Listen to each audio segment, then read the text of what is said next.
के जनाजों में हम जाते हैं और गरीबों की मिट्टी में आज हम जाने का नाम नहीं लेते, क्योंकि वो बेचारा गरीब था। आज अमीरों की अयादत और तीमारदारी के लिए हम जाते हैं, लेकिन गरीबों की अयादत और तीमारदारी के लिए हम नहीं जाते हैं।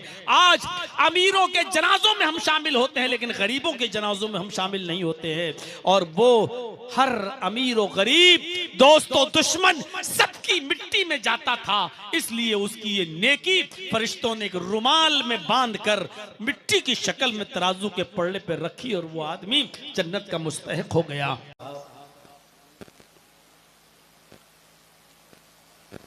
इस गांव के मुखिया जी और दीगर सम्मानित और मुअज़्ज़ज़ शख्सियात हाल बैदा डिस्ट्रिक्ट कटिहार और उसके अतराफ़ व अकनाफ से तशरीफ़ लाए हुए मुअज़्ज़ज़ सामईन हज़रात, इस्लामी ख़वातीन, माँ और बहनों, नौजवानों, अज़ीज़ बच्चों,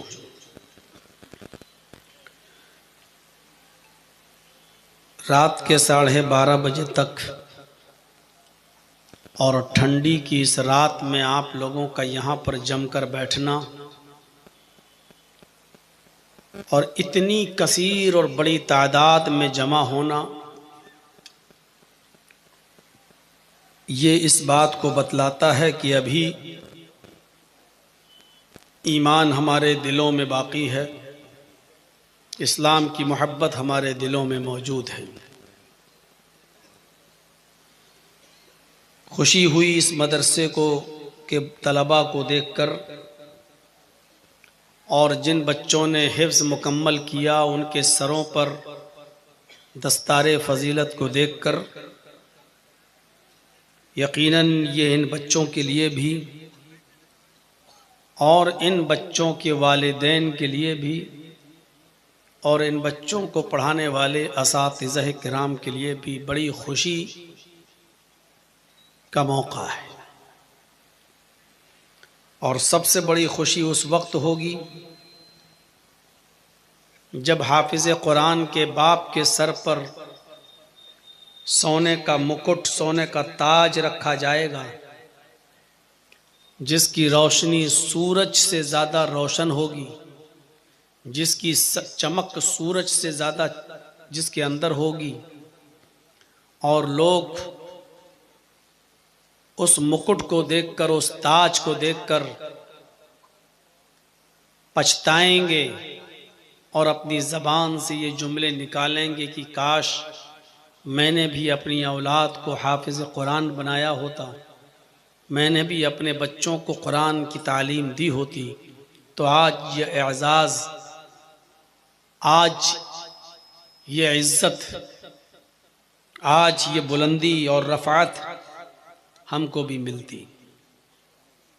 यकीनन इन पढ़ने वाले बच्चों के पैरों के नीचे फरिश्ते अपना पर बिछाते हैं, समंदर की मछलियां इनके लिए दुआएं करती हैं, फरिश्ते इनके लिए दुआएं करते हैं।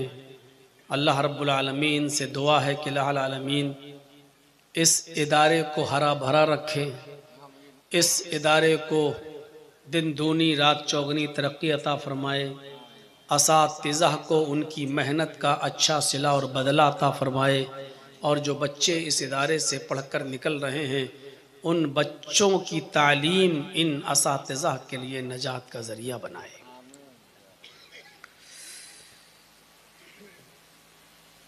जलसे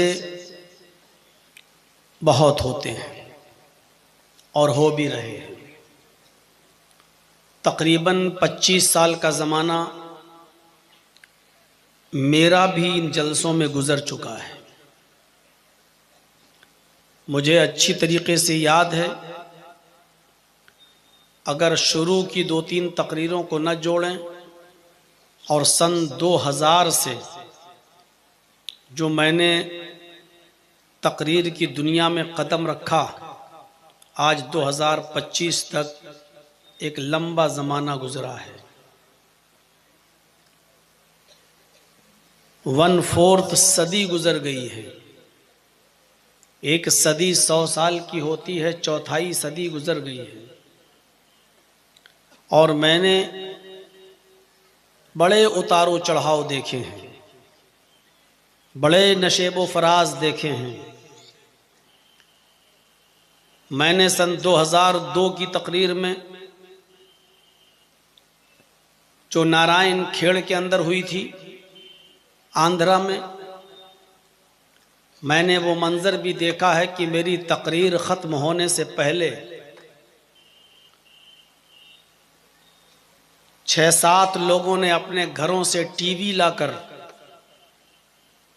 स्टेज पर पहुंचकर और ज़मीन पर अपनी अपनी टीवियों को पटक दिया था और तोड़ दिया था।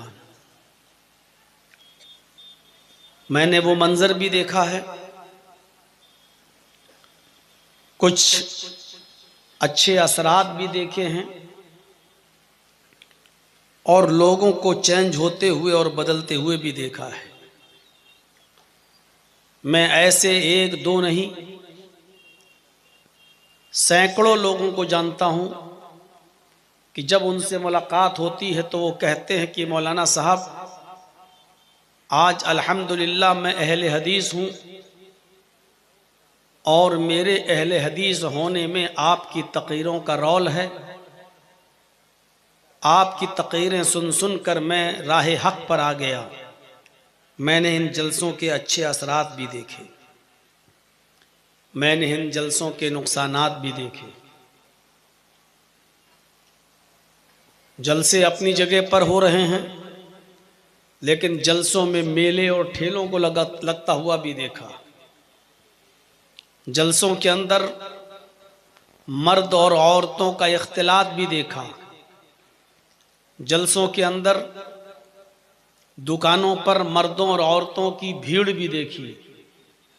और बहुत ही मौजरत के साथ मुझे ये कहने में भी कोई झिझक महसूस नहीं हो रही है, मैंने इन्हीं जलसों में, जलसों के बाहर किसी खेत में लड़के और लड़कियों को गलत काम करते हुए पकड़ते हुए कमेटी के लोगों को भी देखा है, जिनको बिठाया गया, पंचायतें बिठाई गईं और फिर जुर्माना उनके ऊपर लगाया गया।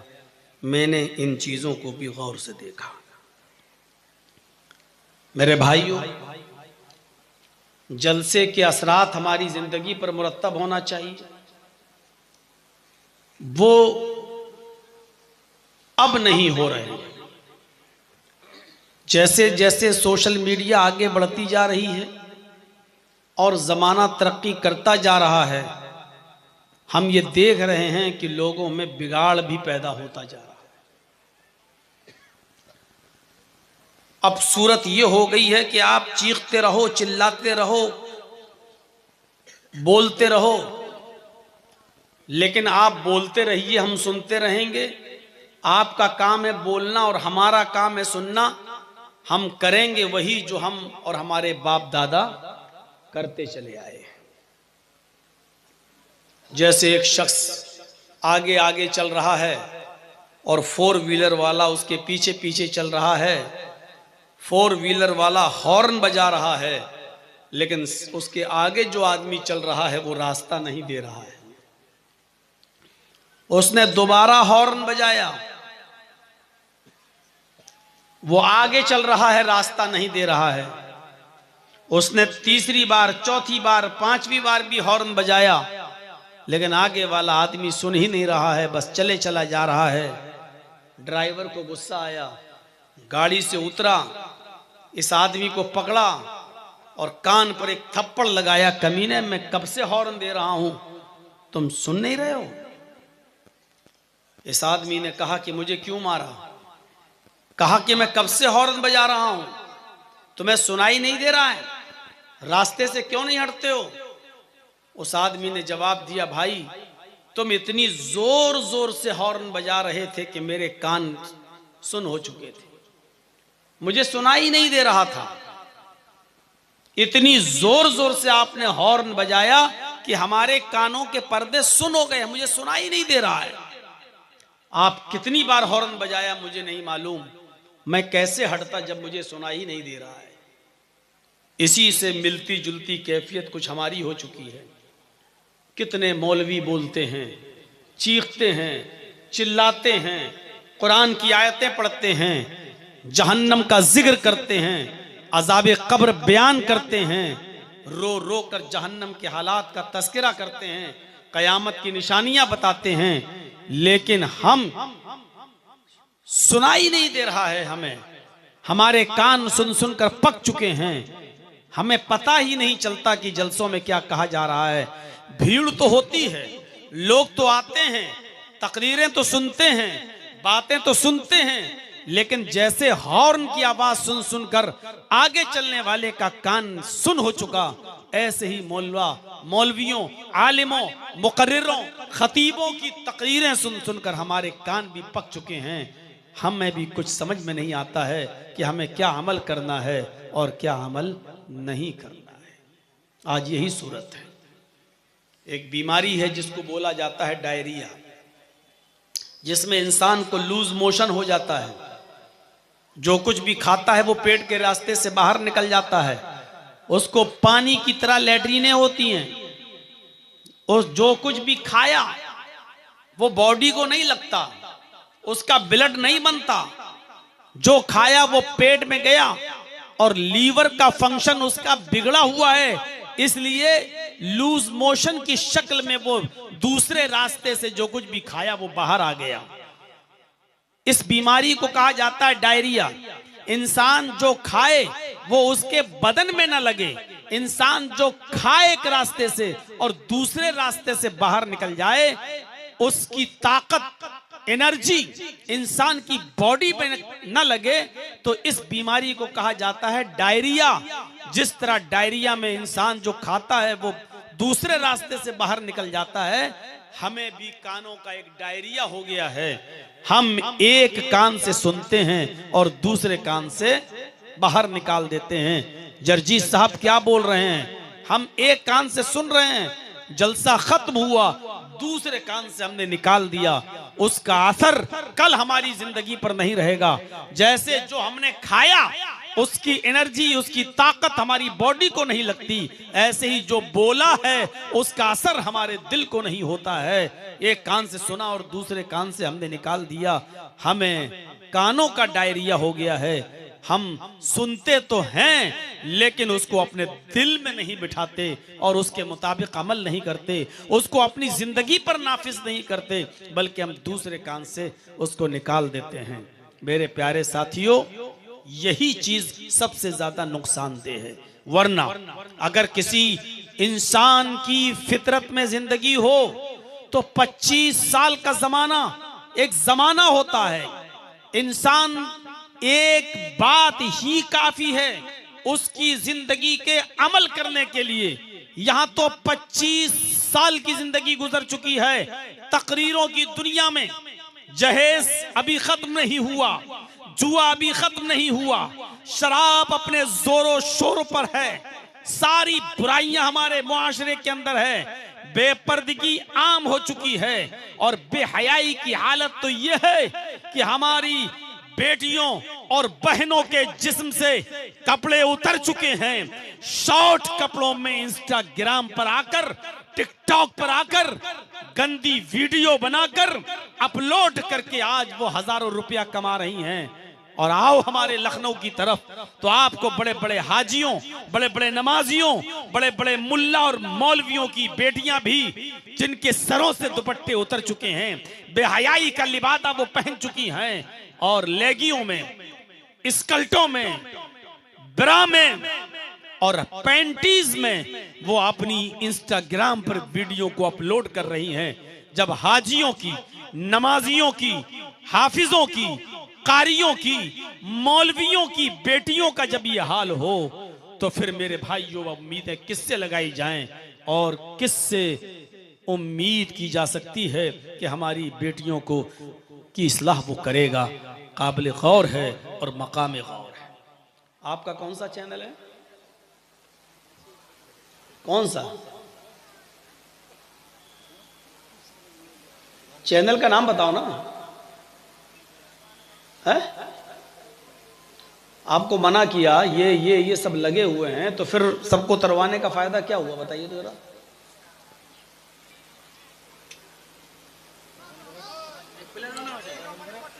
जब बताया जा चुका है कि मैं अपनी तकरीर को अपलोड करने की इजाजत नहीं देता, तो फिर आपको मान जाना चाहिए ना। हर जलसे में आपको ही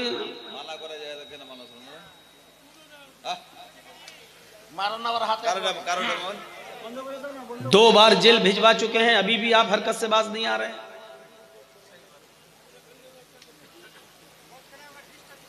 एक चैनल वाला तो आज भी यहां आया हुआ है, लेकिन इतना हरामी है वो कि अपनी हरकत से बाज नहीं आ रहा है। अभी कुंभ मेले पे मैं कुछ बोला नहीं हूं, लेकिन वो कमीना, वो सुअर अभी भी डाल रहा है और यहां आया हुआ है। मैं जिस चीज पर बोल नहीं रहा हूं, लेकिन फिर भी वो डालता है। अब जिसके हरामी पने और सुअर पने का यह हाल हो, तो हम इजाजत देंगे आपको? वो बिल्कुल मुझे दोबारा जेल में भेजने की फिराक में है वो आदमी। वो कसम खा चुका है कि इस मौलवी को दोबारा हम जेल में भिजवाएंगे, लेकिन वो कमीना आज भी यहां आया हुआ है, आज भी बैठकर वो वीडियो बना रहा है। वो समझता है कि हमें कुछ मालूम ही नहीं है।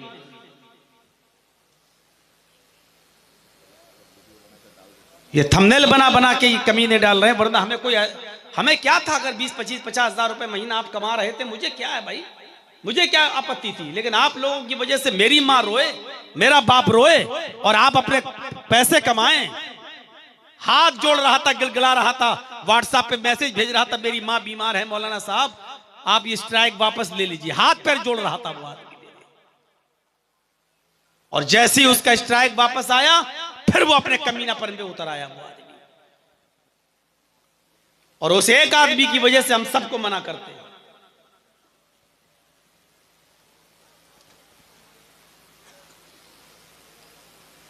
यहां नहीं तो फिर देखिएगा भुगतेगा वो आदमी। इधर नहीं भुगतेगा, अल्लाह उसको अजाब देगा, अल्लाह उसको सजा देगा।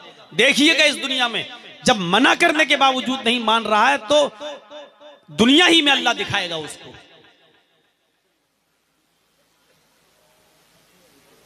ऐसे ऐसे तुमने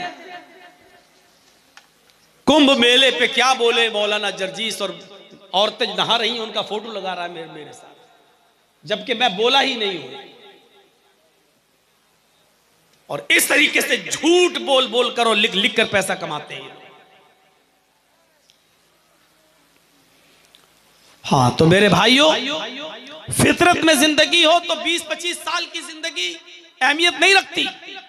एक जुमला काफी है इंसान की जिंदगी के अमल करने के लिए, एक जुमला।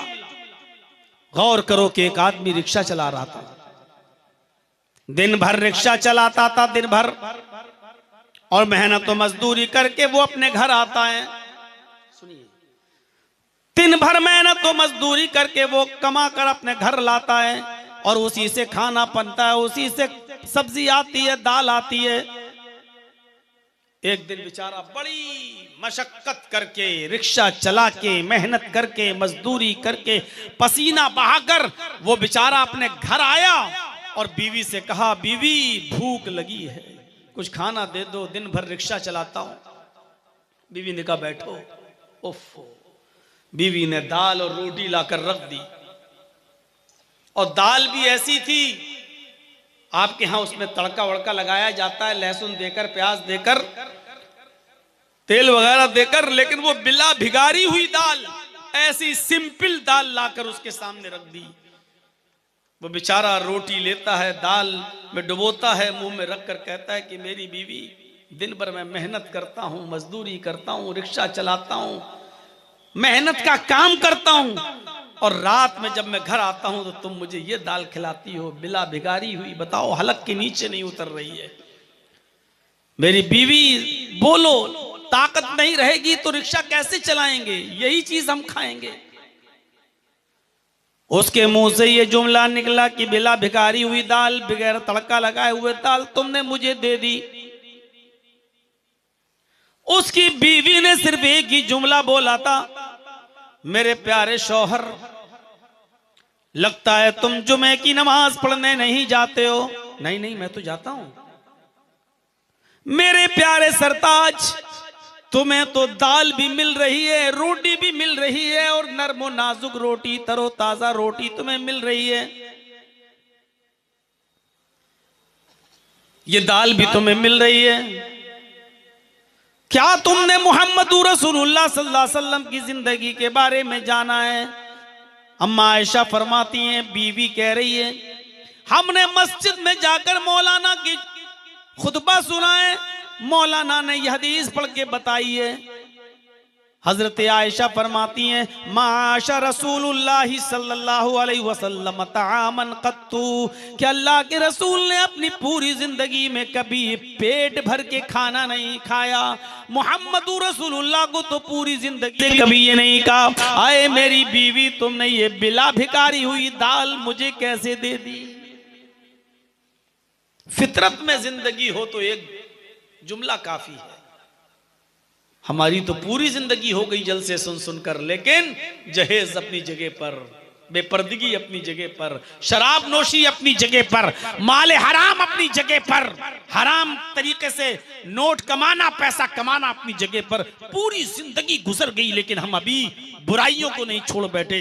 एक जुमले ने इस आदमी की काया पलट दी और इस आदमी की जिंदगी में इनकलाब पैदा कर दिया।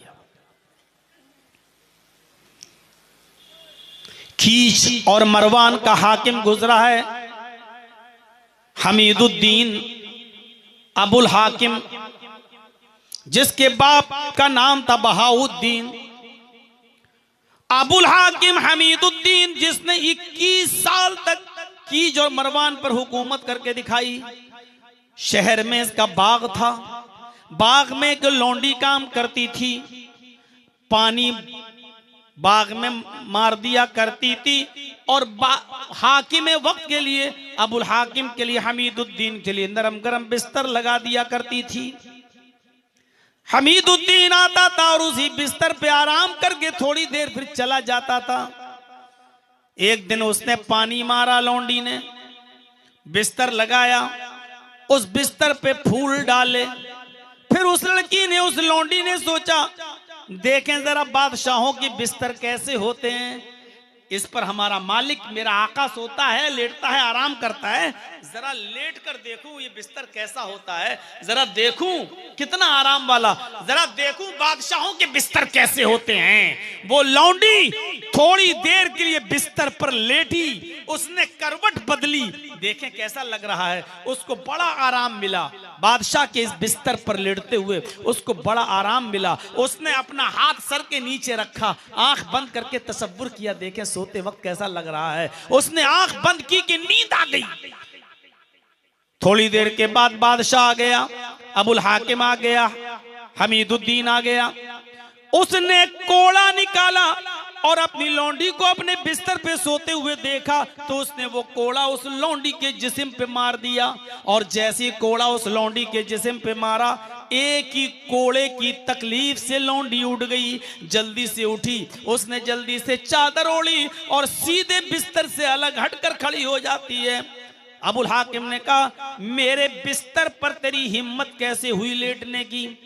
ये बिस्तर मेरा है, बादशाह का, हाकिम वक्त का, और तू लेट गई? तेरी मामूली लड़की, मामूली लौंडी, तू मेरे बिस्तर पर कैसे लेटी? उसने कहा, आका नहीं, मैं लेटना नहीं चाहती थी, मैं सोने का इरादा नहीं था, बस मैं देखना चाहती थी कि बादशाहों के बिस्तर कैसे होते हैं, आराम कितना होता है, बस देखना चाहती थी। वो तो अचानक नींद आ गई। खड़ी हो जा, खड़ी कर दिया।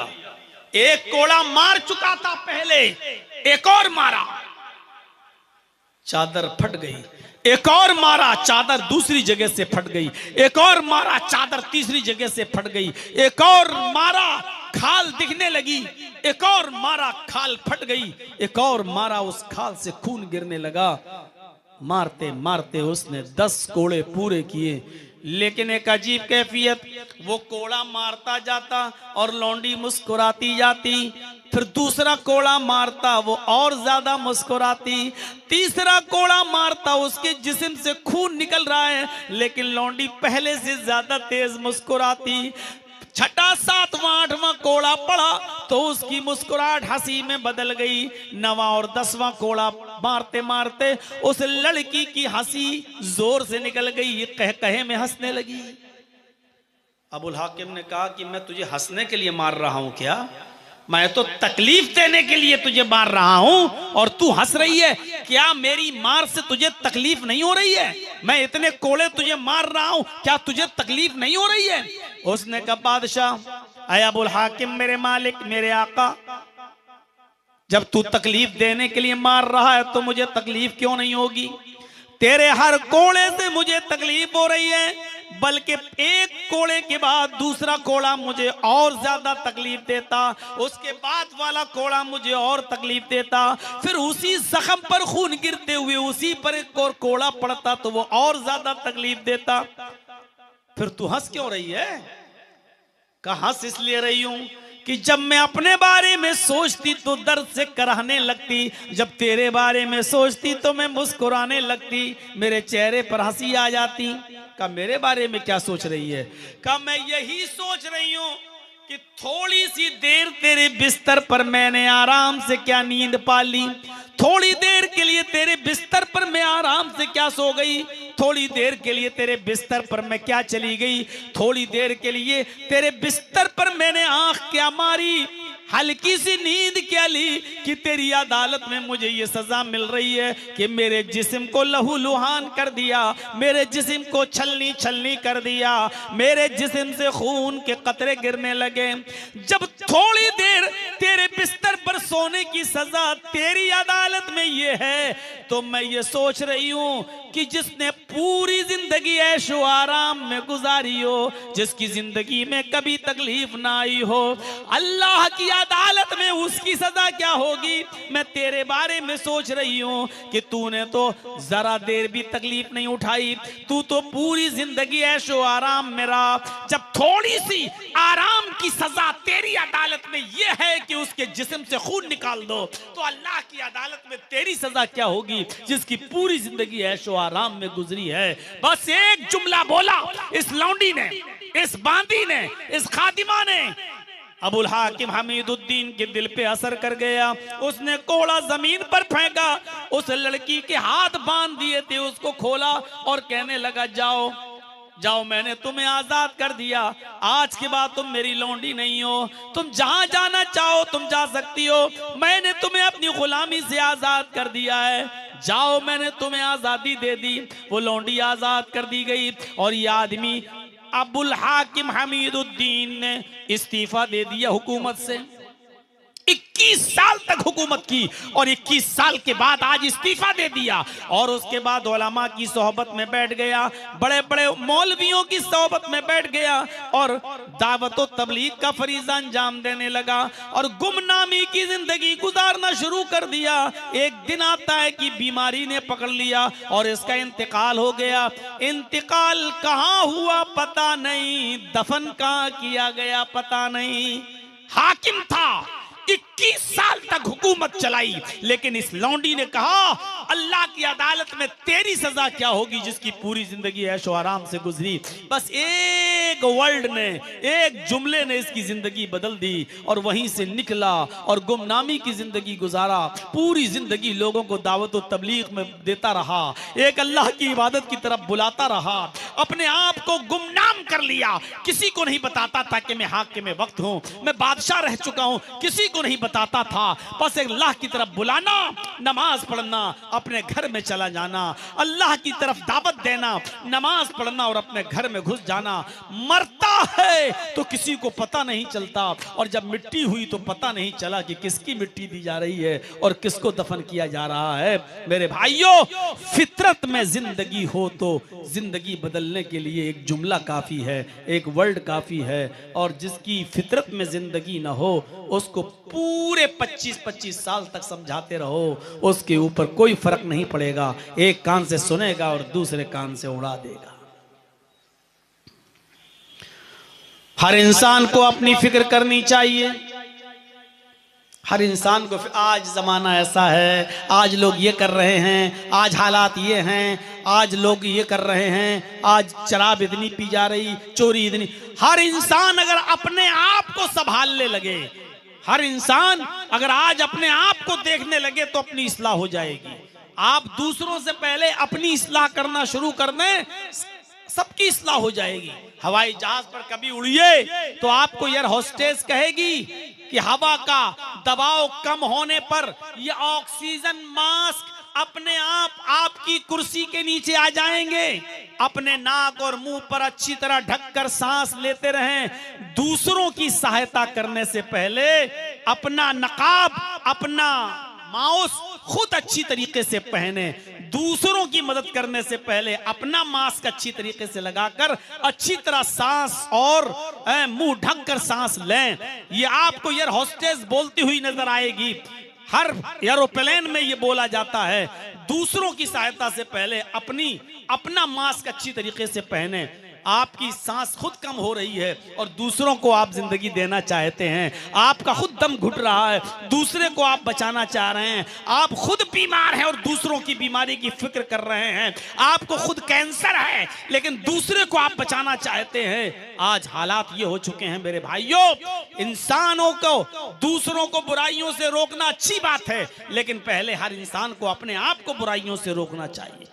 हजरत हुज़ैफा इब्न यमान को जब अल्लाह के नबी सल्लल्लाहु अलैहि वसल्लम ने मदीने में मुनाफिकों की लिस्ट दी, और सुनिए बड़ा जबरदस्त और दिलचस्प वाकया मैं सुना रहा हूं आपको। हजरत हुज़ैफा इब्न यमान को जब अल्लाह के नबी ने मदीने के मुनाफिकीन की लिस्ट दी कि मदीने में इतने लोग मुनाफिक हैं, उन्होंने नाम पढ़ लिए, ये नाम पढ़ लिए। फरमाया हाँ अल्लाह के नबी मैंने नाम देख लिए। फरमाया हुज़ैफा इस लिस्ट को अपने पास रखना और मेरी तरफ से ये नसीहत है तुम्हें, हो सकता है कि मैं जिंदगी में वफा न करे, मेरा इंतकाल हो जाए। आए हुज़ैफा इन नामों को किसी के सामने जाहिर मत करना, किसी को पता न चलने पाए कि मदीने के मुनाफिकों की लिस्ट मैंने तुम्हें दी है, किसी को पता न चले। लेकिन पूरे मदीने में ये सबको मालूम हो गया कि अल्लाह के नबी सल्लल्लाहु अलैहि वसल्लम ने हुज़ैफा इब्न यमान को एक लिस्ट दी है मुनाफिकों की, लेकिन लिस्ट में किनके नाम है ये किसी को नहीं मालूम। हर आदमी ये चाहता था कि मुझे ये पता चल जाए कि उस लिस्ट में मेरा नाम तो नहीं है। हर एक आदमी कोशिश करता था कि मुझे पता चल जाए कि उस लिस्ट में मेरा नाम तो नहीं है। दूसरों की फिक्र नहीं हो रही है, हर आदमी को ये थी कि इसमें मेरा नाम तो नहीं है, इसमें मेरा नाम तो नहीं है। मेरे प्यारे साथियों, लेकिन हजरत हुज़ैफा इब्न यमान किसी को नहीं बताया करते थे। वो कहते थे कि लोगों मुझे नहीं मालूम, मैं नहीं बता सकता इस लिस्ट में तुम्हारा नाम है या नहीं है। मदीने में कौन मुनाफिक है किसी को पता नहीं चलता था। मुनाफिक का पता लगाने के लिए लोग ये देखते थे जब मदीने में किसी का इंतकाल हो जाता था, जब मदीने में किसी का इंतकाल हो जाता था तो उसकी मिट्टी के वक्त, उसकी नमाज जनाजा के वक्त और कब्रिस्तान में दफन होने के वक्त ये देखा जाता था कि देखें हुज़ैफा इब्न यमान इस मिट्टी में शामिल हो रहे हैं या नहीं। आज फला आदमी इंतकाल कर गया है, देखें उसकी मिट्टी में हुज़ैफा इब्न यमान आते हैं या नहीं। अगर हुज़ैफा इब्न यमान किसी सहाबी के मरने के बाद, उनके इंतकाल के बाद अगर उनकी मिट्टी में शामिल हो जाते थे तो समझा जाता था कि मरने वाला मोमिन है। और अगर किसी सहाबी के इंतकाल के बाद, किसी शख्स के इंतकाल के बाद अगर हुज़ैफा इब्न यमान मदीने में होने के बाद भी वो मिट्टी में नहीं आते थे और कब्रिस्तान में दफन करने नहीं जाते थे तो ये समझा जाता था कि मरने वाला मुनाफिक है। क्यों? क्योंकि हुज़ैफा इब्न यमान मोमिन की मिट्टी में आते हैं, मुनाफिक की मिट्टी में नहीं आएंगे। जो अब मुनाफिक होगा मर गया उसकी मिट्टी में थोड़ी आएंगे। मुनाफिक को कब्रिस्तान में दफन करने क्यों आएंगे, उसकी नमाज जनाजा क्यों पढ़ेंगे। तो ये देखा जाता था कि किसी के इंतकाल के बाद देखें फला आदमी तो मर गया, अब हुज़ैफा इब्न यमान आते हैं कि नहीं आते हैं उसका जनाजा पढ़ने के लिए, देखें आते हैं कि नहीं आते हैं उसकी मिट्टी में शामिल होने के लिए। अगर आते थे तो मरने वाले को मोमिन समझा जाता था, और नहीं आते थे तो मरने वाले को मुनाफिक समझा जाता था। लेकिन हुज़ैफा इब्न यमान किसी को बताते नहीं थे कि लिस्ट में इसका नाम है कि नहीं।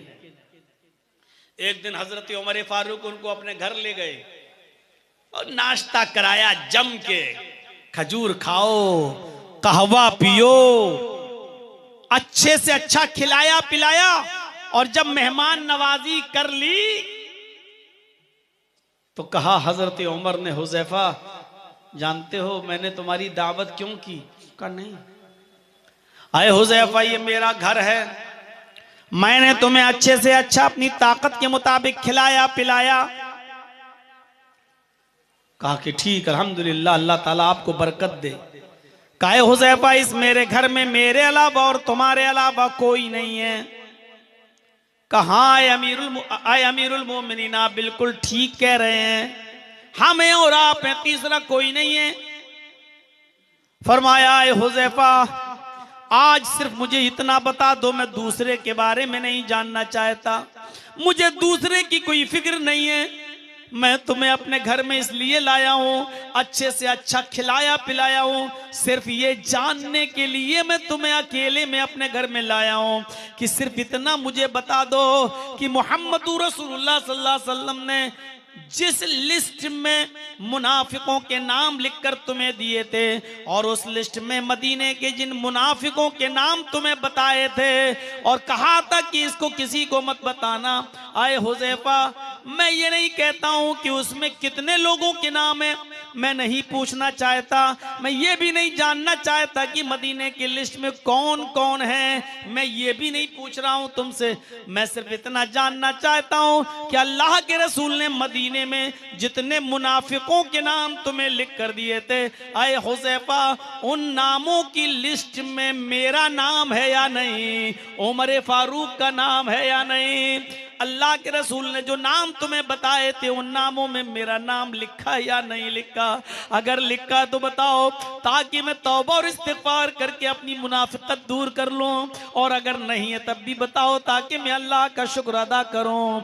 हजरत हुज़ैफा इब्न यमान कहते हैं आए अमीरुल मोमिनीन, आपने मुझे खिलाया है, आपका शुक्रिया, आपने मुझे बेहतरीन नाश्ता कराया है, खाना खिलाया है, जज़ाकुमुल्लाहु अहसनल जज़ा, अल्लाह आपको इसका बेहतरीन बदल अता फरमाए। लेकिन इस खिलाने और पिलाने के बाद अगर आप ये चाहते हैं कि मैं आपको उस राज को फाश कर दूं जो जनाब मोहम्मद रसूलुल्लाह ने मुझे छिपाने के लिए कहा था, तो मैं उस राज को फाश नहीं कर सकता। आए अमीरुल मोमिनीन, आए उमर इब्न खत्ताब, मैं आपको ये भी नहीं बता सकता कि उस लिस्ट में आपका नाम है या नहीं। अल्लाह के रसूल ने जो चीज मुझे छिपाने के लिए कही थी मैं उसको छिपाऊंगा, और मैं ये बिल्कुल नहीं बताऊंगा कि उस लिस्ट में आपका नाम है या नहीं है। आप चाहे अकेले में पूछें, तन्हाई में पूछें, लेकिन मैं उस राज को फाश नहीं कर सकता जिस राज को छिपाने के लिए मोहम्मद रसूलुल्लाह सल्लल्लाहु अलैहि वसल्लम ने मुझे हुक्म दिया था कि इसको कभी किसी को बताना नहीं, मैं नहीं बता सकता। इस पूरे वाक़े को बताने का मकसद क्या है? हजरत उमर को अपनी फिक्र है, मुझे मेरे बारे में बता दो, मैं नहीं पूछता हूं अबू बकर के बारे में नाम है कि नहीं, उस्मान का नाम है कि नहीं, अली का नाम है कि नहीं, है हसन का नाम है कि नहीं, माविया का नाम है कि नहीं, हुसैन का नाम है कि नहीं, मैं नहीं पूछता, मैं किसी के बारे में नहीं जानना चाहता कि किसका नाम है नहीं, मुझे मेरे बारे में बता दो, मेरा नाम तो नहीं है। लेकिन हजरत हुज़ैफा ने उनको उनके बारे में भी नहीं बताया। हर इंसान अगर अपनी फिक्र करने लगे तो जितनी बुराइयां आज हम देख रहे हैं मुआशरे में, जितनी बुराइयां देख रहे हैं आज हम समाज में, जितनी बुराइयां देख रहे हैं आज हम सोसाइटी में, जितने कदगद देख रहे हैं आज हम अपने माहौल में, ये सारी की सारी बुराइयों पर पाबंदियां लग जाएं, खत्म हो जाएं अगर हम अपनी इस्लाह कर लें, अगर हम अपने आप को संभाल लें, अगर हम खुद अपने आप को सुधार लें। तो अलैकुम अनफुसकुम या अय्युहल्लज़ीना आमनू अलैकुम अनफुसकुम, ईमानो वालो पहले अपने आप को देखो, ईमानो वालो पहले अपनी फिक्र करो, आए मुसलमानों तुम्हें पहले अपनी फिक्र होनी चाहिए। आज हर इंसान दूसरे की फिक्र कर रहा है। देखो यार कितना आदमी बिगड़ गया। अरे पहले अपनी फिक्र करो। आप खुद आईसीयू में लेटे हुए हैं, आप खुद आईसीयू में लेटे हुए हैं और दूसरे को बचाने की फिक्र कर रहे हैं। अरे पहले अपने आप को बचाओ। अगर तुम तंदुरुस्त रहोगे, तुम सेहतमंद रहोगे तो 10-20 का और इलाज करा सकते हो, लेकिन अगर तुम ही मर गए तो 10-20 का इलाज कौन कराएगा? इसलिए पहले अपने आप को देखो, पहले अपनी फिक्र करो। तो मेरे प्यारे साथियों, फितरत में जिंदगी हो तो एक जुमला काफी है, और फितरत में जिंदगी ना हो तो पूरी जिंदगी भी सुनाते रहो, कोई फर्क नहीं पड़ेगा, कोई फर्क नहीं पड़ेगा। एक पथरीली जमीन है, एक पहाड़ है, पानी गिरा उसके ऊपर और टपकते हुए नीचे आया, बह गया। पहाड़ ने न तो पानी को जज्ब किया, न कोई चीज पैदा की। पानी गिरा, जमीन पे आया, बह गया, खत्म हो गया। लेकिन इसके बरक्स एक जमीन को देखिए आप, कच्ची जमीन पर पानी गिरा, पानी को जमीन ने चूस लिया, फिर हरी भरी सब्जी पैदा हुई, और फिर वही सब्जी हम और आप खाते हैं। उस नरम जमीन की तरह बनो जो पानी को खुद जज्ब भी करती है, फिर हरी भरी सब्जी भी पैदा करती है, और फिर वो दूसरों को खिलाती और पिलाती भी है, यानी दूसरों के काम भी आती है। हम और आप उस नरम जमीन की तरह बने कि दूसरों को फायदा पहुंचे। लेकिन पहले अपने आप को, ये जमीन जिस पे आप चावल बोते हो, धान बोते हो, अगर ये जमीन पहले खुद पानी को जज्ब न करे और अनाज पैदा न करे तो दूसरों को अनाज मिल जाएगा? ये जमीन खुद चावल पैदा न करे तो दूसरों को चावल मिल जाएगा? जमीन पहले खुद चावल को पैदा करती है, फिर दूसरे लोग उससे फायदा उठाते हैं। तो पहले आप खुद कुरान और हदीस से फायदा उठाएं, उसके बाद दूसरों को फायदा पहुंचाएं। पहले आप खुद गुनाहों से बचें, फिर दूसरों को गुनाहों से बचाएं। पहले खुद आप नेक अमल करें, फिर दूसरों को नेक अमल की तरफ बुलाएं। यही है दावत व तबलीग का मिशन। तो मेरे प्यारे साथियों, कभी छोटी से छोटी नेकी को हकीर मत समझो, छोटी से छोटी नेकी को भी हकीर मत समझो। क्या होगा इतने में, क्या होगा? नहीं। हजरत आयशा सिद्दीका फरमाती हैं कि मेरे पास एक मांगने वाली आई, जाअतनी साइला, मेरे पास एक मांगने वाली आई, व माहा सबयान, उसके साथ 2 छोटे छोटे बच्चे थे। कहने लगी शैअन लिल्लाह, आयशा घर में खाने को कुछ हो तो दे दो, मेरे बच्चे भूखे हैं। हजरत आयशा फरमाती इंदी तमरा, मेरे पास एक खजूर थी, एक खजूर, वो मैंने उठाई और उस औरत को दे दी। उस औरत के 2 छोटे छोटे बच्चे थे, उस औरत ने खजूर के 2 टुकड़े किए, एक खजूर थी, एक खजूर, बस उस औरत ने उस खजूर के 2 टुकड़े कर दिए, आधा आधा, बीच की गुठली निकाली फेंक दी और खजूर के 2 टुकड़े कर दिए। आधा इस बच्चे को दे दिया, आधा इस बच्चे को दे दिया। दोनों ने आधी आधी खजूर खाई, औरत भूखी रह गई और चली गई। अल्लाह के रसूल जब घर में आए तो हजरत आयशा ने पूरा वाकया बताया। अरे अल्लाह के रसूल, एक खजूर थी मेरे पास, मांगने वाली आई, उसने मांगा, उसके साथ 2 छोटे छोटे बच्चे थे, मैंने वो खजूर उठाई, उस औरत को दे दी। आपने कहा बहुत बेहतर किया। फिर क्या हुआ? कहा अल्लाह के रसूल, उस औरत ने खुद कुछ नहीं खाया, अपने खजूर के 2 टुकड़े कर दिए, आधा इस बच्चे को दे दिया और आधा इस बच्चे को दे दिया, खुद भूखी रह गई और चली गई। फरमाया वजबत अलैहिल जन्ना, आयशा, उस औरत ने अपने आप को भूखा रख के अपने बच्चों को पाला, अगरचे आधी आधी खजूर ही खिलाई, लेकिन ऐसा करके उसने जन्नत अपने ऊपर वाजिब कर ली, यानी अल्लाह ने उस औरत पर जन्नत फर्ज कर दी। हजरत आयशा ने सदका क्या किया? एक खजूर। आपके पास एक खजूर हो तो आप क्या कहेंगे? अरे यार, एक खजूर में उसका क्या हो जाएगा बेचारे का, हटो, खुद उठाया खा लिया। हजरत आयशा कहती है मेरे पास एक खजूर थी, मैंने वही दे दिया। आए है, छोटी सी छोटी नेकी को भी हकीर मत समझो। फत्तकुन्नार वलौ बिशिक्कि तमरा, अल्लाह के नबी ने फरमाया जहन्नम की आग से अपने आप को बचाओ, अगरचे खजूर का टुकड़ा ही तुम्हें सदका क्यों ना करना पड़े। खजूर का टुकड़ा, खजूर नहीं कहा, बिशिक्क तमरा, अरबी जानने वाले जानते हैं आप, शिक के माना टुकड़ा, एक हिस्सा, खजूर का टुकड़ा। फत्तकुन्नार वलऊ बिशिक्क तमरा, जहन्नम से अपने आप को बचाओ, अगरचे खजूर का एक टुकड़ा ही हो तुम्हारे पास खर्च करने के लिए, देने के लिए, अल्लाह की राह में लुटाने के लिए, सदका करने के लिए, उसको भी देकर अपने आप को जहन्नम की आग से बचाओ। किसी भी छोटी से छोटी नेकी को हकीर मत समझो। अल्लाह के नबी एक बार औरतों में खुतबा दे रहे थे, औरतों में, और औरतों में कह रहे थे या माशरन निसा, आए औरतों की जमात, तुम अपने पड़ोस में रहने वाली किसी पड़ोसन को सदका और खैरात देने में कमी न करो, अगरचे तुम्हारे पास बकरी का खुर ही क्यों ना हो। बकरी का खुर, बकरी जब चलती है, पैर जहां पैर रखती है उसी पैर को खुर बोला जाता है, खुर। अरब के अंदर ये सबसे हकीर खाना था, सबसे हकीर चीज थी, सबसे निचला और सबसे कमतर दर्जे का खाना माना जाता था।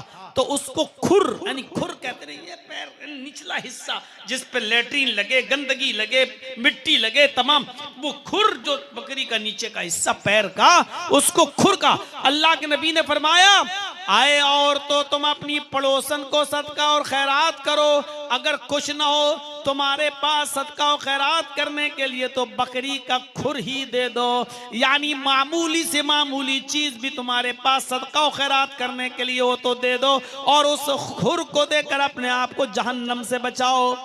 किसी भी मामूली से मामूली चीज को मेरे भाइयों, नेकी को तुम हकीर न समझो। अल्लाह के नबी जनाब मोहम्मद रसूलुल्लाह सल्लल्लाहु अलैहि वसल्लम ने फरमाया कि कयामत का दिन होगा, हिसाब व किताब हो चुका होगा, एक आदमी की नेकियां तौली जाएंगी, एक आदमी की नेकियां तौली जाएंगी, नेकियां और बुराइयां जब तराजू के पल्ले पे रखी जाएंगी तो उसकी नेकियों का पल्ला उठ जाएगा और उसकी बुराइयों का पल्ला झुक जाएगा, यानी उसकी नेकियां कम है और बुराइयां ज्यादा। अल्लाह हुक्म देगा फरिश्तों थोड़ी देर इसको यहीं बैठा रहने दो और थोड़ी देर के बाद इसको उठाकर जहन्नम में फेंक दो, इसलिए कि इसकी नेकियां कम हैं और बुराइयां ज्यादा। नेकियां और बुराइयां जब तौली गई तो नेकियां कम निकली और बुराइयां ज्यादा। वो आदमी अफसोस में बैठा होगा, ऐसे सोच रहा होगा थोड़ी सी नेकी और कर लेते तो नेकियों का पल्ला झुक जाता। अभी हाथ सर पर रखकर सोच रहा होगा अल्लाह ये क्या हो गया, मेरी नेकियों का पल्ला उठ गया, बुराइयों का पल्ला झुक गया। इतने में एक फरिश्ता आएगा और एक रुमाल में, हैंडकरचीफ में, एक कपड़े में थोड़ी सी मिट्टी लेकर आएगा और वो मिट्टी ले जाकर उसकी नेकियों के तराजू के पल्ले में रख देगा, उसके पल्ले में, उस पल्ले में रख देगा जिसमें नेकियां थीं, उसमें रख देगा। जैसे ही वो रुमाल जिसमें थोड़ी मिट्टी होगी उस नेकियों के पल्ले में रखेगा, नेकियों का पल्ला झुक जाएगा और बुराइयों का पल्ला उठ जाएगा। हुक्म होगा फरिश्तों इस आदमी को जन्नत में ले जाओ, इसलिए कि इसके पल्ले में नेकियां ज्यादा हैं। वो फरिश्तों से कहेगा ए फरिश्तों मेरी तो नेकियों का पल्ला उठ गया था, इसमें क्या है जो तुम लाए और तराजू के पल्ले में रुमाल रख दिया और पल्ला झुक गया। फरिश्ता कहेगा कुछ नहीं, इस रुमाल में थोड़ी सी मिट्टी है। कहेगा कि ये मिट्टी कहां से आई? कहा ये वो मिट्टी है कि जब तेरी बस्ती में, जब तेरे इलाके में कोई मर जाता था तो तू अपने भाई के जनाजे में जरूर जाता था, दोस्त हो या दुश्मन तू हर किसी के जनाजे में शरीक हुआ, उसकी जनाजे की नमाज भी पढ़ता था और मिट्टी भी देता था। ये नेकी नेकी बाकी रह गई थी, इस मिट्टी को उठाकर तेरी तराजू के पल्ले पर रख दिया गया। अल्लाह को तो बख्शने के लिए बहाना चाहिए, इसलिए तुझे बख्शने के लिए वो मिट्टी इस पल्ले पर रखवाई और तेरा पल्ला झुक गया और तुझे जन्नत का मुस्तहिक बना दिया। देखिए, आज अमीरों के जनाजों में हम जाते हैं और गरीबों की मिट्टी में आज हम जाने का नाम नहीं लेते, क्योंकि वो बेचारा गरीब था। आज अमीरों की अयादत और तीमारदारी के लिए हम जाते हैं, लेकिन गरीबों की अयादत और तीमारदारी के लिए हम नहीं जाते हैं। आज अमीरों के जनाजों में हम शामिल होते हैं, लेकिन गरीबों के जनाजों में हम शामिल नहीं होते हैं। और वो हर अमीर और गरीब, दोस्तों दुश्मन, सबकी मिट्टी में जाता था, इसलिए उसकी ये नेकी फरिश्तों ने एक रुमाल में बांधकर मिट्टी की शक्ल में तराजू के पल्ले पर रखी और वो आदमी जन्नत का मुस्तहिक हो गया। एक और फरिश्ता उस आदमी के पास आएगा जिसकी नेकियों का पल्ला उठा हुआ होगा, वो अफसोस कर रहा होगा ये क्या हुआ। फरिश्ता आएगा और थोड़ा सा पानी उस तराजू के पल्ले पे रख देगा, पल्ला झुक जाएगा, अल्लाह हुक्म देगा इसको जन्नत में ले जाओ। वो फरिश्ते से कहेगा, ये फरिश्ते ये क्या है, कौन सा पानी है? फरिश्ता कहेगा, ये पानी नहीं है, ये वो तेरी नेकी है कि जब कोई अंधा मस्जिद में नमाज के लिए आता था और उसको वुजू बनाने में बड़ी दिक्कत होती थी, तो तू कुएं से पानी खींचकर उस बर्तन में भरकर उस अंधे को दे दिया करता था और अंधा बैठकर वुजू बना लिया करता था। फिर तू बर्तन उठाकर बर्तन रखने की जगह पर रख दिया करता था। ये वो पानी है जो तूने अंधे को दिया था वुजू बनाने के लिए, जो वुजू खींचने, पानी खींचने के लायक नहीं था और पानी ले जाने के लायक नहीं था, तूने उसकी मदद की। आज ये वो नेकी है जो तेरे पल्ले में रख दी गई और तुझे जन्नत का मुस्तहिक बना दिया गया। छोटी से छोटी नेकी को हकीर न समझो। कयामत के दिन जब हमारी नेकियां तौली जाएंगी, हमारे गुनाह तौले जाएंगे और जब हमारी नेकियों का पल्ला उठ जाएगा तो यही छोटी छोटी नेकियां तलाश करके लाई जाएंगी और हमारे तराजू के पल्ले में रख दी जाएंगी। पता नहीं कौन सी नेकी से हमारा तराजू का पल्ला झुक जाए और रब काबा हमें जन्नत का मुस्तहिक बना दे। पलौ बेशिक्के तमरा, एक छोटी से छोटी खजूर के टुकड़े को भी अल्लाह की राह में सदका और खैरात करके अपने आप को जहन्नम की आग से। आप किसी के घर में झाड़ू लगाकर देख लीजिए, आपके घर में गरीब आदमी रहता है, एक नाबीना औरत रहती है, बूढ़ी औरत रहती है, कोई नहीं है, आप जाकर लगाइए, नहीं लगा सकते। और हजरत अबू बकर सिद्दीक के जमाने में, हजरत अबू बकर सिद्दीक के दौरे खिलाफत में एक नाबीना, बूढ़ी, आंखों से अंधी, पैरों से लंगड़ी, हाथों से कोड़ी एक औरत, बूढ़ी औरत की खिदमत किया करते थे हजरत उमर फारूक रज़ी अल्लाह तआला अन्हु। उसके बर्तन मांज दिया करते थे। पहला काम, किचन में घुस गए, उसके बर्तन मांज दिए। दूसरा काम, उस औरत के कपड़े धुल दिए, दूसरा कपड़ा पहना दिया। दूसरे दिन गए, इसका पहना हुआ कपड़ा उतार कर धुल दिया और दूसरा कपड़ा जो सूख चुका उसको पहना दिया, उसके कपड़े धुल दिया करते थे। और तीसरा काम, उस बूढ़ी औरत के घर में झाड़ू लगा दिया करते थे। एक दिन हजरत उमर फारूक तहज्जुद की नमाज पढ़ने के बाद थोड़ा लेट गए और फजर की नमाज से पहले उठे, आंख खुली है, चलिए उठते हैं और सीधे उस बूढ़ी औरत के घर जाते हैं। क्या देखते हैं कि बर्तन मंजे हुए हैं पहले से। सोचा चलो बूढ़ी औरत के कपड़े धुल दूं, तो क्या देखते हैं कि एक कपड़ा पहने हुए हो, दूसरा कपड़ा सूख रहा है, कपड़ा भी धुल चुका है। झाड़ू उठाई कि चलो घर को साफ कर दें, तो क्या देखते हैं कि घर में झाड़ू पहले से लगी हुई है, कोई लगा गया है। हजरत उमर ने उस बूढ़ी औरत से पूछा, माँ आज घर में झाड़ू लगी हुई है, बर्तन मंजे हुए हैं, कपड़े धुले हुए हैं, ये क्या बात है? कौन आया था, या तुमने ये सब काम अपनी मर्जी से कर लिए? तुम तो हाथों से कोड़ी हो, पैरों से लंगड़ी हो, आंखों से अंधी हो, दांत मुंह में नहीं है, ये काम तुम कैसे कर सकती हो? उस बूढ़ी औरत ने कहा, बेटे मुझे क्या मालूम, मैं तो समझी तुम रोजाना आते हो, तुम ही ने झाड़ू लगाई है। जो आया उसके बारे में भी इस बुढ़िया को पता नहीं, संधी को, नाबीना को पता नहीं। कहा बेटे मैं क्या जानूं, मैं तो समझ रही थी कि तुम्ही ने बर्तन मांजे, तुम्ही ने झाड़ू लगाई है, तुम्ही ने कपड़े धुले। कहा नहीं माँ, मैं तो अभी आया हूं। फरमाया बेटे मुझे नहीं मालूम। हजरत उमर ने कहा पता नहीं, चलो कोई आया होगा, लगा गया होगा, चले गए। दूसरे दिन फिर उसी टाइम पर आते हैं तो क्या देखते हैं कि अभी झाड़ू लगी हुई है, बर्तन मंजे हुए हैं, कपड़े धुले हुए हैं। हजरत उमर ने कहा अच्छा इसका मतलब कोई है जो मुझसे पहले आता है, कपड़े धुल जाता है कोई जो मुझसे पहले आता है, बर्तन मान जाता है। अब पता लगाना जरूरी है कि ये काम कर कौन रहा है। हजरत उमर तीसरे दिन पहले आ गए और एक दरख्त की आड़ में छिप जाते हैं कि देखते हैं कि कौन आता है। ऐसे ही दरख्त लगे हुए थे और दरख्त की आड़ में छिप गए। एक आदमी अपना सर छिपाए हुए आता है और सीधे उस बूढ़ी औरत के घर में घुस जाता है। हजरत उमर घर के बाहर बैठ जाते हैं कि देखें कितनी देर बाद निकलता है। उसने बर्तन मांजे, झाड़ू लगाया, उस बूढ़ी औरत का कपड़ा धोया और ये तीनों काम करने के बाद जब चेहरा छिपाकर, सर छिपाकर जब बाहर निकलने लगा तो हजरत उमर ने उसको रास्ते में पकड़ लिया। मोहतरम जरा अपना चेहरा दिखाओ, कौन हो तुम? उसने कस के अपने चेहरे को छिपाया, नहीं तुम मेरा चेहरा नहीं देख सकते।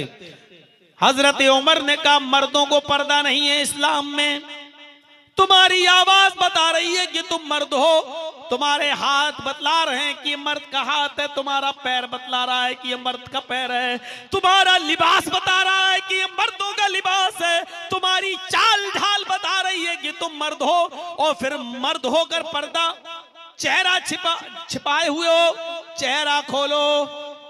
कहा बिल्कुल नहीं, तुम होते कौन हो जबरदस्ती करने वाले मेरे साथ? हजरत उमर ने कहा तुम्हें मैं अल्लाह का वास्ता देता हूं कि तुम चेहरा खोलो, ये देखना चाहता हूं कि ये काम कौन कर रहा है। इस बूढ़ी औरत की खिदमत मैं किया करता था, इसके घर के बर्तन मैं मांजता था, इस बूढ़ी औरत की झाड़ू मैं लगाता था, इसके कपड़े मैं धुलता था। मैं देखना चाहता हूं कि मुझसे भी पहले आकर ये काम कौन करता है। खोलो, तुम्हें अल्लाह का वास्ता। हजरत अबू बकर सिद्दीक कहते हैं क्या उमर, अगर तुमने मुझे अल्लाह का वास्ता न दिया होता तो मैं चेहरा नहीं खोलता। हजरत अबू बकर सिद्दीक ने चेहरा खोला, तब पता चला कि ये खलीफे वक्त है, ये अमीरुल मोमिनीन है, ये अबू बकर सिद्दीक हैं जो उमर फारूक से भी पहले आकर झाड़ू लगा रहे हैं, ये उमर फारूक से भी पहले आकर कपड़ा धुल रहे हैं, ये उमर फारूक से भी पहले आकर बर्तन मांज रहे हैं बूढ़ी औरत के। कौन? अमीरुल मोमिनीन, इस वक्त खलीफा है, चीफ मिनिस्टर है पूरी बस्ती के, पूरे इलाके के, और ये रात के अंधेरे में उमर से भी पहले आकर खिदमत कर रहे हैं और फिर चेहरा भी छिपा रहे ताकि किसी को पता न चले कि हजरत अबू बकर यानी अमीरुल मोमिनीन खिदमत कर रहा है। मैं ये नेकी का सवाब अल्लाह से लेना चाहता हूँ, मैं अपनी नेकी फाश नहीं करना चाहता, मैं अपनी नेकी के बारे में बताना नहीं चाहता था, लेकिन आए उमर आज तुमने मेरी नेकी फाश कर ली। हजरत उमर फारूक रोने लगे, आप अमीरुल मोमिनीन होकर बूढ़ी औरत की खिदमत कर रहे हैं, आप रातों में बूढ़ी औरतों की खिदमत करेंगे तो खिलाफत कौन संभालेगा, लोगों की शिकायतें कौन सुनेगा। मेरे प्यारे साथियों, इस छोटे से छोटे काम को भी हकीर मत समझो। एक बूढ़ी और एक नाबीना औरत के घर पे जाके झाड़ू लगाना अगरचे मामूली काम है, लेकिन इसको मामूली मत समझो। हजरत अबू बकर और उमर फारूक ये काम किया करते थे। किसी के बर्तन मांज देना ये मामूली काम नहीं, अरे वो तो गैरों के, बूढ़ी औरतों के और नाबीना औरतों के बर्तन मांजते थे। हम तो हट्टे खट्टे तंदुरुस्त और मोटे ताजे होकर अपने घर के बर्तन नहीं मांज सकते। अपने घर के बर्तन मांजेंगे तो मेरे दोस्त कहेंगे कितना बड़ा देखो, अरे है ये हाल है, शादी के बाद भी घर में बर्तन मांज रहा है, ओहो अपनी बीवी का गुलाम है, शादी के बाद भी अपने कपड़े खुद धुल रहा है, ओहो देखो जोरों का गुलाम है।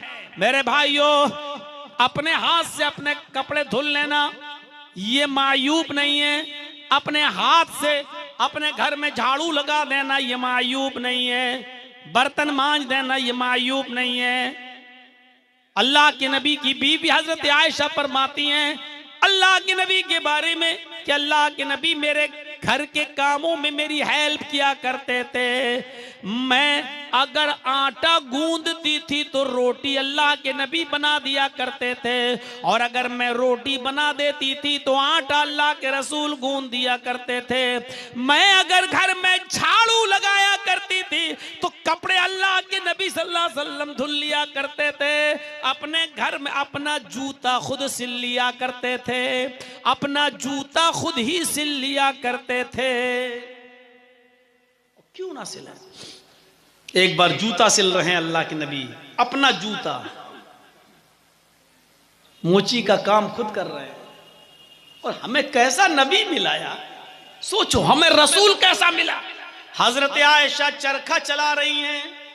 चरखा, हम लोग अंसारी बिरादरी से ताल्लुक रखते हैं इसलिए अच्छी तरह जानते हैं चरखा कैसा होता है। और 20 साल पहले हम लोग जब हथकरघा हाथ वाला मशीनें जब घर पे लगी हुई थी, हैंडलूम, तो अच्छी तरीके से जानते हैं चरखा क्या होता है। हजरत आयशा चरखा चला रही हैं और अल्लाह के नबी अपने पैर का जूता ऐसे सिल रहे हैं। पसीना निकल रहा है पेशानी से और पसीने की एक बूंद टपक कर जमीन के ऊपर गिर गई। ऐसे एक बूंद पसीने की टपक कर जमीन पर गिरी और हजरत आयशा ने चरखा रोक दिया, ऐसे देखने लगी। अल्लाह के नबी ने देखा चरखे की आवाज बंद हो गई तो अल्लाह के नबी ने कहा, आयशा ऐसे क्या देख रही हो? मैं जूता संभाल रहा हूं, मेरा जूता फट गया है, मैं जूता सी रहा हूं, तो मुझे ऐसे क्या देख रही हो? तो हजरत आयशा ने कहा, अल्लाह के रसूल मैं ये नहीं देख रही हूं कि आप जूता सिल रहे हैं, मैं ये देख रही हूं कि कितने खूबसूरत हैं आप। आपकी पेशानी पर पसीना जमा हुआ और एक बूंद जो टपक कर जमीन पर गिरी तो ऐसा लगा जैसे कोई मोती टूट कर गिर गया हो जमीन पर। अल्लाह ने आपको खूबसूरत तो पहले ही से बनाया था, लेकिन आज पसीने की एक बूंद मोती की तरह गिरी जमीन पर। आज आपकी खूबसूरती दोबाला है, अजीब खूबसूरती है आज आपकी। अल्लाह के नबी मुस्कुराए तो हजरत आयशा ने क्या कहा, अय अल्लाह के रसूल, अबू हुमैद ने एक शेर पढ़ा था। अबू हुजैल अपनी महबूबा के लिए, अपनी माशूका के लिए, उसकी कोई गर्लफ्रेंड रही होगी। आए अल्लाह के नबी, अबू हुजैल ने एक शेर पढ़ा था जो अपनी महबूबा के लिए, अपनी गर्लफ्रेंड के लिए पढ़ा था। अगर आज वो जिंदा होता और आपकी पेशानी से टपकने वाले पसीने के इस कतरे को देख लेता, इस बूंद को देख लेता जो जमीन पर गिरा है, और आपकी खूबसूरती को देख लेता, तो वो शेर छीन कर जो उसने अपनी महबूबा के लिए बनाया है, आज वो शेर वो आपको दे देता। अल्लाह के नबी ने कहा कि उसने अपनी महबूबा के लिए कौन सा शेर पढ़ा था? अबू कबीर हुजली ने कौन सा शेर पढ़ा था अपनी महबूबा के लिए? अल्लाह के नबी सल्लल्लाहु अलैहि वसल्लम पूछ रहे हैं और हजरत आयशा कहती हैं कि आए अल्लाह के नबी, उसने अपनी महबूबा के लिए जो शेर पढ़ा था वो शेर था फैजा बरिकत। उसने शेर पढ़ा, फैजा नजर तो इला सुर्रत वजही बरिकत का बरकलार जिल मुतहल्लली। ये अबू कबीर हुजली का शेर है जो उसने अपनी महबूबा के लिए पढ़ा था। इतनी तारीफ कर रहा था वो इस शेर में अपनी गर्लफ्रेंड की, अपनी महबूबा की, कि मेरी महबूबा इतनी खूबसूरत है कि जब मैं उसको देखता हूं बंद कमरे में, अंधेरे कमरे में जब मैं देखता हूं तो अंधेरे कमरे में भी रोशनी हो जाती है। यानी इतनी गोरी है, इतनी खूबसूरत है कि अगर उसको अंधेरे कमरे में रख दिया जाए, खड़ा कर दिया जाए, तो अंधेरे कमरे में भी रोशनी हो जाए। उसने कहा, अम्मा आयशा ने, अल्लाह के रसूल, अगर आज अबू कबीर हुजली जिंदा होता तो वो अपनी महबूबा से और अपनी गर्लफ्रेंड से ये शेर छीन कर वो आपको दे देता, इसलिए कि इस खूबसूरती के हकदार सिर्फ आप हैं, इस खूबसूरती के हकदार सिर्फ आप हैं, आपसे ज्यादा खूबसूरत कोई नहीं है। वो अपनी महबूबा को शेर छीन कर आपको दे देता, क्योंकि इस खूबसूरती के हकदार आप हैं। तो मेरे भाइयों, ये बयान किया था तो मैं कहना ये चाह रहा था मेरे भाइयों कि छोटी से छोटी नेकी को भी हकीर नहीं समझना चाहिए। आप बताइए कि अल्लाह हजरत अबू बकर का झाड़ू लगा देना क्या माना रखता है? एक छोटी सी खजूर उसके भी 2 टुकड़े करके उसने औरत अपने अपने बच्चों को दे दिया, क्या माना रखता है ये? तो छोटी से छोटी नेकी को भी हकीर नहीं समझना चाहिए। मेरे भाइयों, मैंने आयत तो पढ़ी थी तौबा और इस्तिगफार के सिलसिले में, लेकिन मैं चला गया छोटी और बड़ी नेकी बताने के लिए, और बताने के बाद ये बताना मेरा मकसद कि छोटी से छोटी नेकी को भी हकीर नहीं समझना चाहिए। और हाँ, याद रखना चाहिए कि मोमिन मुसलमान जो होता है वो छोटे से छोटे गुनाह को भी पहाड़ के बराबर समझता है, और मुनाफिक जो होता है वो बड़े से बड़े गुनाह को भी मामूली समझता है। ऐसा लगता है जैसे नाक पर मक्खी बैठी थी उसने उड़ा दी। मोमिन ऐसा नहीं करता। और एक चीज और बताऊंगा मैं आपको, और इसमें थोड़ा सा वक्त मैं आपका लूंगा। आप जितने लोग बैठे हैं बैठे रहिएगा, इस वाक़े को जरूर सुन लीजिएगा, उसके बाद अगर आपको जाना हो तो चले जाइए। मेरे भाइयों, मोमिन के सामने अगर 2 रास्ते आ जाएं, मोमिन के सामने अगर 2 रास्ते आ जाएं, एक तो मुसीबत का रास्ता हो और एक गुनाह का रास्ता हो। एक रास्ता मुसीबत का हो लेकिन उसमें गुनाह ना हो, और एक रास्ता गुनाह का हो जिसमें गुनाह हो, तो मेरे भाइयों मोमिन वो होता है जो मुसीबत के रास्ते को तरजीह देता है और गुनाह के रास्ते को तरजीह नहीं देता। मिसाल, हजरत यूसुफ अलैहिस्सलातु वस्सलाम जब छोटे थे और उनके भाई अपने बाप को बरगला कर ले आए, और भाइयों ने जंगल में ले जाकर सबने सलाह करके यूसुफ अलैहिस्सलाम को एक कुएं में फेंक दिया, और अपने घर पे आए और अपने बाप से कहने लगे कि अब्बू जान, या बाना इन्ना ज़हबना नस्तबिकु व तरकना यूसुफ इंद मताइना फअकलहु ज़िब। अय अब्बू जान, हम यूसुफ को अपने साथ ले गए, हमने उनको अपने सामान के पास बिठा दिया और हम खेल कूद में लग गए, हम भाग दौड़ में लग गए। फअकलहु ज़िब, भेड़िया आया और भेड़िया यूसुफ को खा गया। अब क्या कर सकते थे याकूब अलैहिस्सलाम, उनके बाप क्या कर सकते थे? छोटा सा बच्चा यूसुफ सब्र कर लिया, लेकिन यूसुफ अलैहिस्सलाम कुएं में इधर से काफिला आया और काफिले को पानी की जरूरत पड़ी तो उसने डोल कुएं में डाला। जब डोल कुएं में डाला तो उसमें यूसुफ अलैहिस्सलाम बैठ गए। जब उसने डोल खींचा तो बहुत भारी लगा, अरे ये तो खींच नहीं रहा है, पानी इतना भारी थोड़ी होता है। उसने झांक कर देखा तो चीख पड़ा, या बुशरा हाजा गुलाम, अय काफिले वालों खुशखबरी हो, यहाँ पानी नहीं है, एक छोटा सा बच्चा इस कुएं में पड़ा हुआ है। उस बच्चे को निकाला, काफिले वाले खुश हैं, आज एक फ्री की नियामत हमें मिल गई, एक बच्चा मिल गया, वो भी बड़ा खूबसूरत, चलो इसको मिस्र के बाजार में ले जाकर हम बेचेंगे, चलो इसको हम मिस्र के बाजार में ले जाकर बेचते हैं। यूसुफ अलैहिस्सलातु वस्सलाम को मिस्र के बाजार में बेच दिया गया। जब किसी के हाथ में फ्री में कोई माल आ जाए तो वो सस्ते से सस्ते में बेच देता है। जैसे चोरी का मोबाइल, 20,000 वाला मोबाइल भी आदमी चाहता जल्दी से हटाए, 2,000 भी मिल रहा तो लाओ ले लो, ऐसा ना हो कि हम पकड़े जाएं, लॉक वॉक तोड़वा के 2-4 हजार रुपए में बेच देता है। ये फ्री का बच्चा मिल गया, कुएं से मिला, कोई आकर अपना दावा न ठोक दे कि ये बच्चा मेरा है, इसलिए जल्दी से इस बच्चे को बेच दो। तो उन्होंने जल्दबाजी में उस बच्चे को जब बेचा तो मिस्र के बाजार में यूसुफ अलैहिस्सलाम कितने रुपए में बिके मालूम है आपको?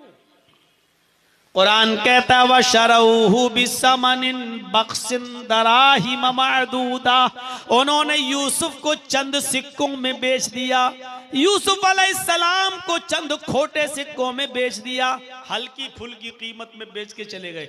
इतना खूबसूरत बच्चा जो चांद से ज्यादा खूबसूरत, चांद जैसा हसीन और जमील, लेकिन चंद सिक्कों में बेच दिया गया। बादशाह मिस्र के घर आया, बादशाह मिस्र ने कहा अपनी बीवी से खिलाओ पिलाओ पाल पोस कर बड़ा करो, हो सकता है अगर अल्लाह ने हमें कोई बेटा ना दिया तो हम इसी बच्चे को अपना बेटा बना लेंगे, अच्छी तरीके से इसकी खिदमत करो, इसको खिलाओ पिलाओ पाल पोस कर बड़ा करो। यूसुफ को खिलाया पिलाया जाने लगा, बहुत अच्छी तरीके से उनकी खिदमत होने लगी। बादशाह मिस्र के घर में पलने लगे और धीरे धीरे बड़े होते गए, यहां तक कि एक दिन जवान हो गए।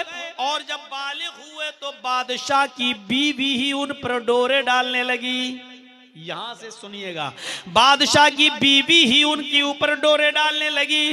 बादशाह की बीवी उनको अपने चंगुल में फंसाने लगी, उनसे गलत इरादा करने लगी और गलत चीज की तवक्को लगाने लगी। लेकिन यूसुफ अलैहिस्सलाम बचे रहे। लास्ट में क्या हुआ, औरतों में यह खबर फैल गई पूरे मिस्र के अंदर, लो बादशाह की बीवी तो अपने गुलाम को दिल दे बैठी, अपने गुलाम से गलत काम करना चाहती है, अपने गुलाम के साथ सोना चाहती है, अपने गुलाम के साथ जिना करना चाहती है। मिस्र के अंदर ये बात मिस्र की औरतों में फैल गई। और औरतों में कोई बात कुछ ज्यादा ही जल्दी फैल जाती है। आप अभी एक बात औरतों में कह दो और ये भी कह देना कि इसको छिपाना, किसी को बोलना नहीं, आप घर तक नहीं पहुंच पाएंगे, पूरे गांव में बात फैल चुकी होगी। एक मर्तबा कोई तरबूज काट के लाया एक आदमी और उसने दुपट्टे से, दुपट्टा जो हल्का सा होता है, उसने तरबूज का सर छिपा लिया। अब तरबूज लाल रंग का होता है, उसने सफेद रंग के दुपट्टे को लाल कर दिया। जब वो इस हाल में घर पहुंचा तो उसकी बीवी ने कहा, ए, इसमें क्या है, इसमें क्या है? उसने जल्दी से कोने में तरबूज रख दिया और अपनी बीवी से बोला, उधर मत जाना, करीब मत जाना। कहा क्यों, क्या हुआ? एक आदमी इसका गर्दन काट के लाए हैं, एक आदमी का सर कलम करके लाए हैं हम, बहुत हरामी था, बहुत बदमाश था वो, हम उसका सर कलम करके लाए हैं, रात में हम उसको फेंकने जाएंगे, अभी फेंकेंगे तो पकड़े जाएंगे, अभी रात होने दो, तुम उधर मत जाना, किसी को बताना नहीं। कहा ठीक है। वो बेचारा जोहर पढ़ने गया, असर पढ़ने गया, मगरिब की नमाज पढ़ के आया, देखा पुलिस उसके दरवाजे पर खड़ी है। पुलिस ने कहा चलो दिखाओ। कहा क्या है? कहा तुमने किसी आदमी का मर्डर किया है? हंसते हुए कहता है, दरोगा जी मैंने मर्डर कहां किया? कहा चेकिंग करो। घर में छापा मारा तो वही दुपट्टे में लिपटा हुआ तरबूज मिला। कहा साहब ये था। कहा ये था? कहां? कहा क्यों, ऐसा तुमने क्यों किया? कहा साहब मैं ये देखना चाहता था कि औरतें अपने पेट के मामले में कितनी मजबूत होती हैं, मैंने सिर्फ अपनी बीवी से कहा था कि किसी को बताना नहीं। लेकिन देख लीजिए साहब, शाम होते होते पूरे गांव में भी पता चल गया, बल्कि पुलिस तक आ गई मेरे घर में। अब वाकई मैं इस नतीजे पे पहुंचा हूं कि औरतों को अपने दिल की बात कभी नहीं बतानी चाहिए, वरना शाम होते होते पुलिस कब घर पे आ जाए कोई भरोसा नहीं। साहब मैंने कोई मर्डर वर्डर नहीं किया। तो औरतें दिल के मामले में, पेट के मामले में बहुत हल्की होती हैं। मिस्र की औरतों में अफवाह फैल गई। क्या फैली? कि यूसुफ की मालिकन, बादशाह की बीवी यूसुफ को दिल दे बैठी। अब उसको बड़ा गुस्सा आया बादशाह की बीवी को, उसने सारी औरतों की दावत कर दी, सारी औरतों की दावत कर दी, सबके सामने फल रख दी और एक एक छुरी दे दी, लो फल काटो और खाओ। औरतें फल काट के खाने लगी। यूसुफ अलैहिस्सलाम से बादशाह मिस्र की बीवी ने कहा जरा इनके सामने से गुजर जाओ, ऐ यूसुफ इन औरतों के सामने से गुजरो। जब यूसुफ अलैहिस्सलाम अपने बादशाह की बीवी की बात मानकर, मालिकन की बात मानकर उन औरतों के सामने से गुजरे, उन औरतों ने जैसे यूसुफ अलैहिस्सलाम को देखा तो उस यूसुफ की खूबसूरती को देखकर चीख पड़ी, मा हाज़ा बशरुन इन है मा हाज़ा बशरुन इन हाज़ा इल्ला मलकुन करीम, ये कोई इंसान है ही नहीं, मा हाज़ा बशर, ये कोई इंसान नहीं है, इन हाज़ा इल्ला मलकुन करीम, ये तो कोई बुजुर्ग फरिश्ता नजर आता है, ये तो कोई बुजुर्ग आदमी, बुजुर्ग हस्ती, बुजुर्ग फरिश्ता नजर आता है। यानी अभी सिर्फ बादशाह मिस्र की बीवी इसको दिल दे बैठी थी, अब तो मिस्र की सारी औरतों ने दिल दे दिया। अब हर औरत चाहने लगी यूसुफ मेरे हो जाएं। जितनी आई थी हर औरत की ख्वाहिश ये पैदा हुई कि यूसुफ मेरे हो जाएं और यूसुफ से मैं प्यार करने लगूं, मोहब्बत करने लगूं। अब बादशाह की बीवी सर पे चढ़ के बोली, देखा ताने मारती हो ना कि बादशाह की बीवी ने दिल दे दिया। देखो ये खूबसूरती, ये वजह है कि मैं इसकी प्यार में पागल हूं, ये वजह है कि मैं इसको चाहती हूं, ये वजह है। अब तुम लोग भी चाह रही हो ना, देखो अब बताओ मेरा क्या कसूर है अगर मैंने इसको दिल दे दिया।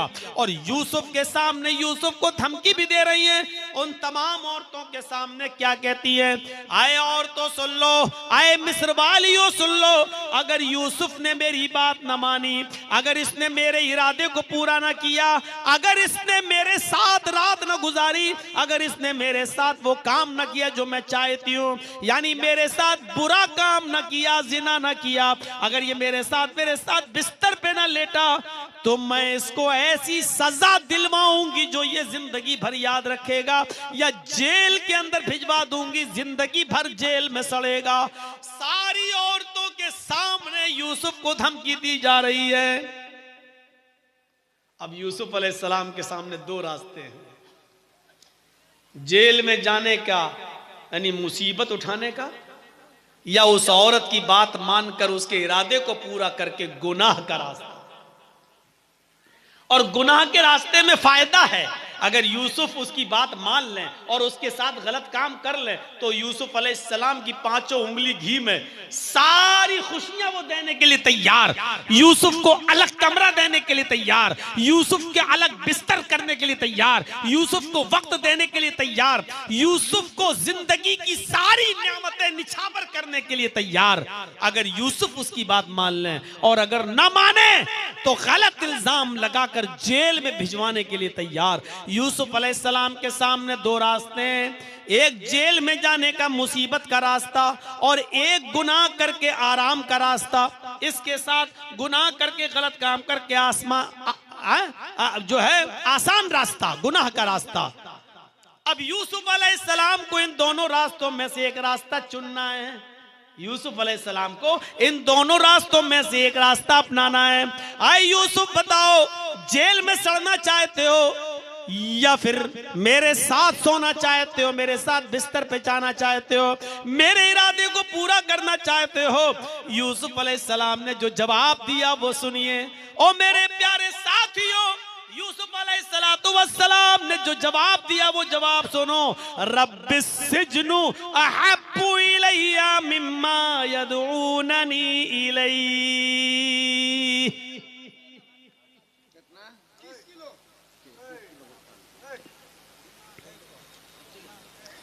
उतना होता तो रब्बिस सिजनु अहब्बु इलैया मिम्मा यदऊननी इलैहि। क्या कहा यूसुफ अलैहिस्सलाम ने? आए मेरे रब, रब्बिस सिजनु अहब्बु इलैया, आए मेरे रब मुझे जेल में जाना ज्यादा महबूब है। दो रास्ते, ये तो बात मान लें आराम का रास्ता, या जेल में जाएं बात न मानकर। तो यूसुफ अलैहिस्सलाम कौन सा रास्ता अपना रहे हैं? रब्बिस सिजनु अहब्बु इलैया मिम्मा यदऊननी इलैहि। आय अल्लाह, मुझे जेल में जाना ज्यादा महबूब है, मुझे जेल में रहना ज्यादा पसंद है उस काम से जिस काम के लिए मुझे बुला रही हैं, जिस काम के लिए मुझे दावत दे रही हैं, यानी जिस जिना की तरफ ये मुझे बुलाना चाहती हैं। आय अल्लाह, मुझे इस जिना से ज्यादा, इस काम से ज्यादा मुझे जेल में जाना ज्यादा पसंद है।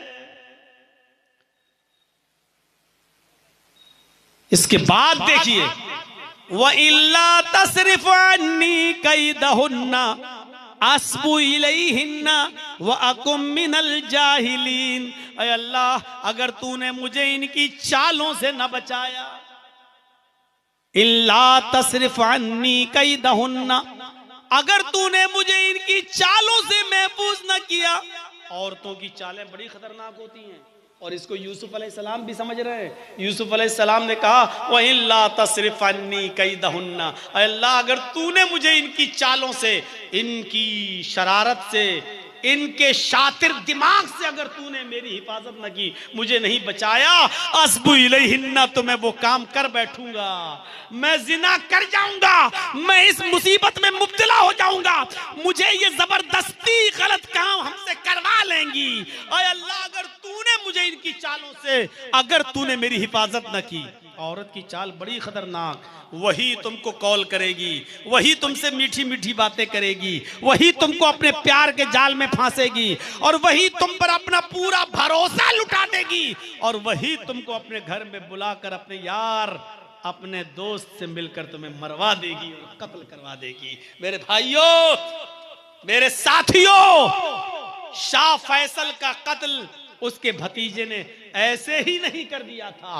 सऊदिया का जबरदस्त बादशाह, लेकिन अमेरिका की एक लड़की की मोहब्बत में गिरफ्तार हो गया, और अमेरिका की पूरी सियासत और पॉलिटिक्स लग गई उस लड़की से ये कहने पर, जाओ प्यार के जाल में फंसा तो लिया, लेकिन उससे उसके चचा शाह फैसल का कत्ल कराओ, अगर वो कर देता है तो तुम उसके साथ चली जाना। और नतीजा ये निकला कि अमेरिका की उस लड़की ने कहा कि अगर तुम अपने चचा का कत्ल कर सकते हो तो मुझसे प्यार करो, वरना नहीं।